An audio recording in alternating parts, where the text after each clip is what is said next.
Salut copain, ça joue bien?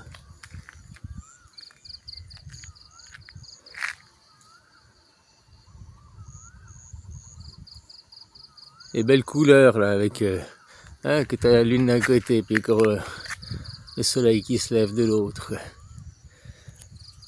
Ouais, je voulais dire, tu sais, ils parlent maintenant, on entend tout le temps dans les médias, ils vont fermer le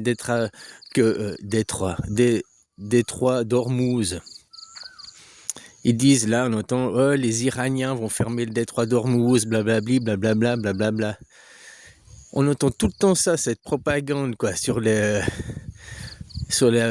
télé américaine, française, quoi. De ce côté-là du monde, on entend cette propagande que les Iraniens vont fermer le détroit d'Ormuz si les Américains attaquent.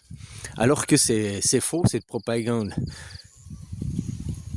Parce que les Iraniens n'ont aucun intérêt à fermer le détroit de... Toi, il faut toujours penser à qui profite le crime, quoi. Est-ce que c'est les Iraniens ou c'est les Américains qui ont plus intérêt à ce que le détroit d'Ormuz soit fermé? Eh bien, c'est les Américains qui ont intérêt. C'est pas les Iraniens. Si les Iraniens ferment le détroit d'Ormuz, ils se tirent une balle dans le pied, quoi. Puisque, tu vois, les Iraniens, pour exporter leur pétrole, et ça passe par le détroit d'Ormuz, justement, donc les Iraniens ne pourraient pas plus exporter leur pétrole. Et si les Iraniens ne peuvent plus exporter leur pétrole, notamment à la Chine, c'est leur plus gros client, mais pas que, s'ils ne peuvent plus exploiter, ils n'ont plus d'argent. Ils perdent une rentrée d'argent, tu comprends? Donc les Iraniens, ils n'ont aucun intérêt à fermer le détroit d'Ormuz, quoi. C'est leur dernier intérêt, c'est se tirer une balle dans le pied, quoi. Par contre, pour les Américains, eux, ils ont intérêt à fermer le détroit d'Ormuz, justement, pour mettre un terme à l'économie iranienne, pour que les Iraniens ne puissent plus exporter le pétrole, quoi. Puis en même temps, faire que la Chine, je sais plus, je crois que c'est 30% du pétrole chinois vient de l'Iran, quoi. Donc il perdrait 30% de son approvisionnement au pétrole. Dans la guerre contre la Chine aussi, qui est indirectement, quoi. Tout ça, c'est leur projet guerre totale dans le Pacifique pour 2027. Ça fait depuis janvier 2024, donc 2 ans, que je suis au courant de ce projet, quoi. J'ai vu sur YouTube des vidéos, ils parlent de ce projet, quoi. Guerre totale dans le Pacifique pour 2027, quoi. C'est la guerre entre la Chine et les USA, c'est la guerre mondiale, quoi. Voilà, quoi.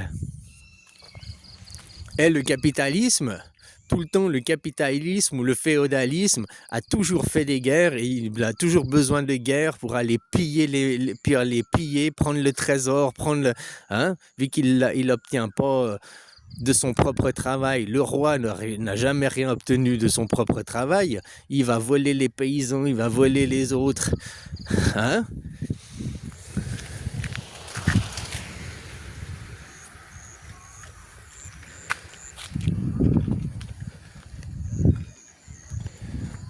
Donc voilà, quoi. Eux, ils continuent juste leur super projet.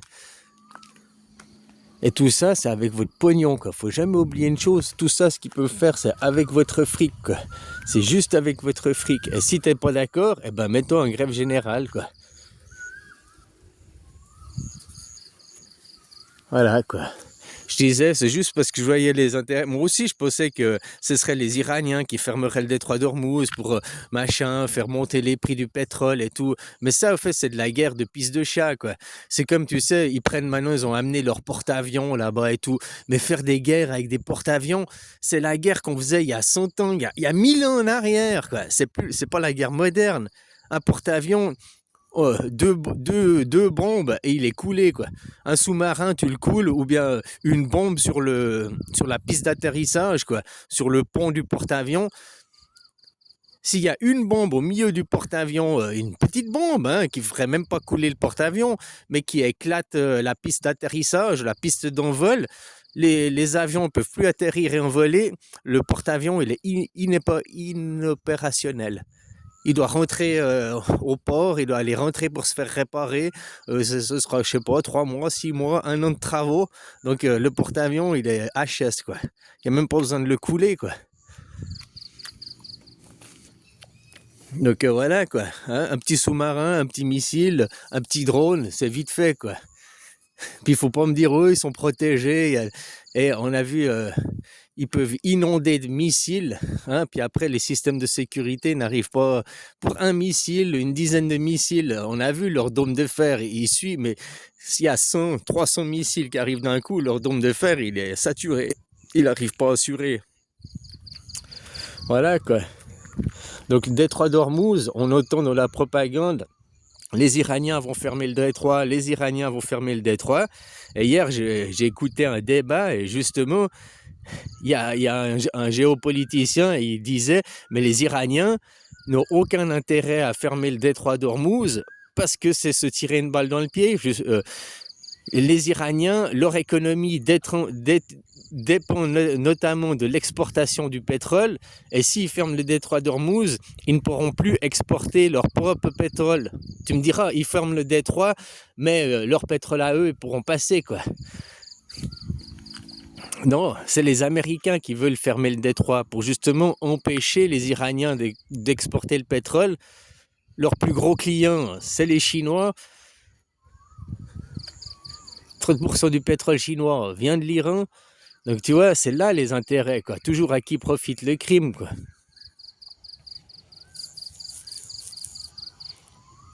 Les USA, ils feraient mieux de s'occuper de ce qui se passe à l'intérieur de son pays.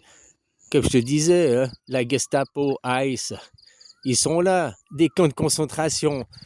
Oh, blablabli, mais il y a déjà des camps de concentration. Je sais pas si tu sais qu'il y a certains étrangers, ils sont envoyés au Rwanda. Certains étrangers sont envoyés dans des camps. Et puis, tu vois, ils s'en prennent aux étrangers, hispaniques notamment. Ils s'en prennent pas aux blacks américains, par exemple. Le mouvement ICE s'en prend pas aux noirs américains. Il s'en prend notamment aux Mexicains, aux Hispaniques, quoi, et d'autres nations, d'autres étrangers, quoi. Mais principalement, c'est des Hispaniques. C'est pas les Noirs qui sont visés.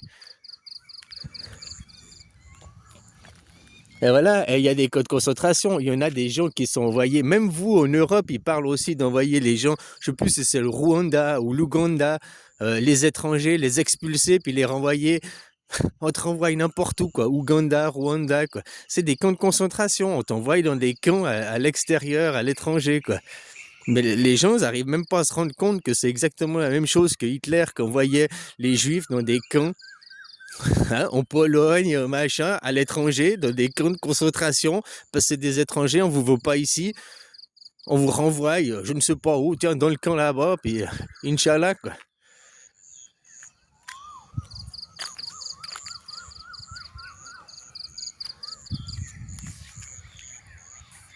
Et tout ça, les gens, grâce à votre argent, c'est ça qu'il faut vous rendre compte, grâce à votre argent. Ils vous apprennent le programme de Milgram, la déresponsabilisation. Tu vois, c'est tragique là, ce qui est arrivé à Crans-Montana, l'accident, l'incendie. Puis maintenant, tu vois la déresponsabilisation des gérants.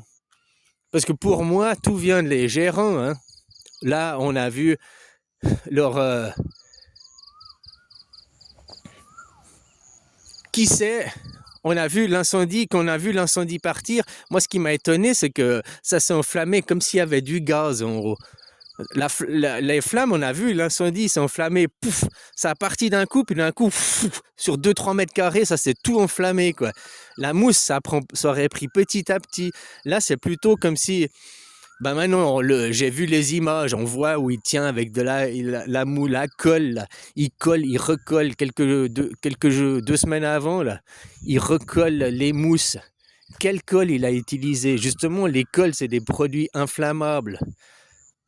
Donc, suivant la colle qu'il a utilisée, on dirait plutôt que c'est des vapeurs qui se sont enflammées, puis ça a fait suivre la mousse. Alors, je suis pas expert, mais moi, c'est mon analyse. Hein, je suis pas expert pompier, mais moi, c'est mon analyse, comme on a vu, quoi. On voit, ça s'enflamme sur 2-3 mètres, ça prend un coup, comme si c'était les vapeurs justement de colle, parce que la colle, c'est inflammable, qui se serait enflammé, quoi. C'est possible, ce serait l'élément déclencheur, quoi. Peu importe. On a vu sur les images, il dit oh, remets de la colle, on collera plus fort, on va racheter. Qui a acheté la mousse et qui? C'est au patron, c'est le patron, c'est son établissement, c'est à lui de gérer. C'est pas l'employé, c'est un barman qui répare. Un barman, c'est pas son métier, c'est pas un professionnel de mettre des mousses, de mettre de l'alcool, il sait pas les produits. Tu vas à Jumbo, je sais pas, à bricot, au truc machin, puis t'achètes une mousse expansive pour coller. Voilà, la mousse expansive, tu regardes pas si elle est pas inflammable ou j'en sais rien, tu vois. Il a pas fait appel à des professionnels pour recoller ce mou de. Il aurait mieux fait d'enlever la mousse. Bref. Voilà, ce qu'ils cherchent maintenant, les Moretti, ce que je voulais dire par là, c'est à se déresponsabiliser. Oui, mais c'est pas de notre faute. Oui, mais quand on a acheté la mousse, le conseiller à la mousse nous a assuré que blablabli et blablabla et blablabli, tu vois. Ils essayent de se déresponsabiliser au lieu de prendre ses responsabilités. Oui, il y a une merde, il y a un accident, je suis responsable. Je suis le patron, je suis le gérant, je suis responsable, quoi. En plus, quand on voit que c'est la mousse qui s'enflamme, et là, la mousse, c'est pas la mousse directement. Pour moi, c'est les vapeurs. Les vapeurs. C'est ça que ça m'avait surpris au début, quand on avait vu, ça faisait, ça s'est enflammé comme s'il y avait du gaz, comme s'il y avait des vapeurs en surface, quoi. En surface, en hauteur, quoi. Ouais. Voilà, quoi. Donc maintenant, quand j'ai vu les vidéos où il recolle, à mon avis, je suis pas expert, mais à mon avis, c'est la nouvelle colle qu'il a utilisée, qui est pas une colle, qui est une colle inflammable. En 2 semaines, les vapeurs, machin, tu sais, il y a une accumulation. Voilà, quoi. Je sais pas si c'est ça. Faut laisser les enquêteurs faire leur enquête. Mais vu comment ça s'est enflammé, c'est ma supposition, quoi. Mais je voyais que là, les gens, c'est ce que je voulais dire, ils se déresponsabilisent. C'est pas ma faute, j'y suis pour rien, c'est pas ma faute. Oui, c'est ta faute, tu es le patron. Pourquoi tu n'as pas fait appel à une équipe de professionnels ce jour-là? La mousse, si elle est posée, ça faisait quoi, 10 ans que la mousse, elle était là. La mousse, il n'a pas changé la mousse, il a juste remis une nouvelle colle. Tu comprends ce que je veux dire? L'accident, si ça venait de la mousse, il y aurait longtemps qu'il aurait dû avoir eu lieu, l'accident. Mais il y avait cette nouvelle colle, quoi. Et la mousse, il a dit, il flamme. La mousse, tant que tu fous une flamme, mais que tu arrêtes la flamme, elle s'arrête. Alors je sais pas si c'est... Hein, c'est ce qu'il a dit, quoi. Moi j'ai vu là des gens qui refaisaient, ils montraient sur des mousses au chalumeau. Il y a le chalumeau, là, ça brûle. Il arrêtait le chalumeau, ça s'arrête de brûler, quoi. Voilà, quoi. Bon, bref. Toute cette guerre, c'est une comédie. Tout ça, c'est du show. Tout ça, c'est de l'animation. C'est comme ce qui se passe en Iran, c'est pour attirer l'attention. C'est pour éviter qu'ils parlent des dossiers Epstein. Je t'ai dit l'affaire Epstein. Je te rappelle, je t'avais parlé que l'affaire Puff Daddy, c'est tout ce qu'ils ont jugé Puff Daddy, au fait, c'est Trump derrière, quoi. Puff Daddy, c'est le flic infiltré qui a démasqué, et Trump, c'est le brigand qui met au poste de président. Et puis maintenant, ils le tiennent par la peau des couilles s'ils veulent pas que tout son passé, toute son histoire soit révélée au grand jour. Voilà, quoi. Puis ils accusent le policier qui est lui. Qu'est-ce qui arrive de lui, de Puff Daddy? On n'en entend plus causer, quoi. Ah, on n'entend plus rien, il est tranquille, peinard dans sa cellule. Voilà, quoi. Il y a des histoires qu'ils nous ont fait chier pendant des mois, puis d'un coup, hop, ils arrêtent d'en parler, quoi. Regarde maintenant la guerre à Gaza, ça devient quelque chose de second plan, quoi. C'est comme genre, c'est fini, quoi. On n'en parle plus, quoi.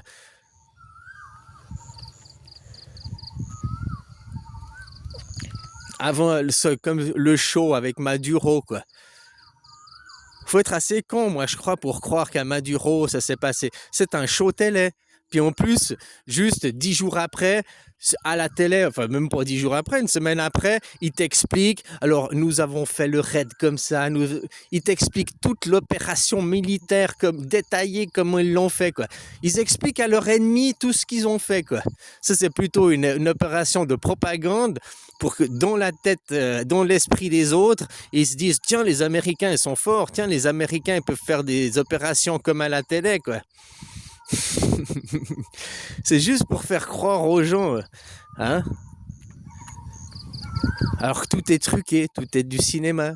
Trump, c'est un homme de cinéma, c'est un showman. Macron, c'est un showman aussi, c'est un comédien. Zelensky, c'est un comédien. Depuis 71 qu'ils ont arrêté la parité avec le dollar, ils ont foutu Reagan, ils ont foutu un acteur comme président. Depuis, tout est comédie. Les vrais dirigeants, les vrais ceux qui ont le pouvoir, c'est jamais les gens que tu verras mis en avant, quoi.